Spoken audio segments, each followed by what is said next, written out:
American विमानांसाठी स्पेननं हवाई हद्द ही बंद केल्याचं समजतंय आणि आणीबाणीच्या परिस्थितीमध्ये असलेल्या विमानांनाच यात जायला परवानगी स्पेन देणार असल्याचंही समजतंय। तर इराणवर हल्ले करणाऱ्या किंवा या युद्धामध्ये सहभागी असलेल्या अमेरिकन विमानांना आपल्या हवाई हद्दीतून क्षेत्रामधून प्रवेश करण्यास मनाई असल्याचं सुद्धा स्पेननं स्पष्ट केलेलं आहे। स्पेनच्या या निर्णयामुळे अमेरिकन लष्करी विमानांना आता स्पेनच्या सीमा टाळून लांबच्या मार्गाने विमान प्रवास करावा लागणार आहे आणि यामुळे खर्च सुद्धा वाढतोय, इंधनाचा खर्च सुद्धा वाढलेला आहे, वेळ सुद्धा जास्त जातोय आणि स्पेनच्या या निर्णयामुळे अमेरिका आणि स्पेनमध्ये तणाव निर्माण होण्याची शक्यता आहे।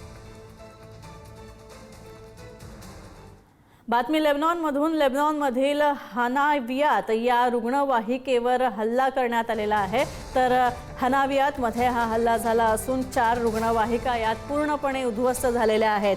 दक्षिण लेबनॉनमध्ये इस्रायलचे हल्ले सुरू आहेत आणि हनाविया इथं एक मोठी लष्करी कारवाई करण्यात आली। यामध्ये अमल संघटनेच्या अल रिसाला या असोसिएशनशी संबंधित ह्या 4 रुग्णवाहिका होत्या। या रुग्णवाहिकांना लक्ष्य करण्यात आलं। तर अल रसीला ही संघटना हिजबुल्लाशी संलग्न आहे आणि या रुग्णवाहिकांचा वापर रुग्णसेवेऐवजी शस्त्र एका ठिकाणाहून दुसऱ्या ठिकाणी ने-आण करण्यासाठी केला जातो असा गंभीर आरोप इस्रायली लष्कराचा आहे।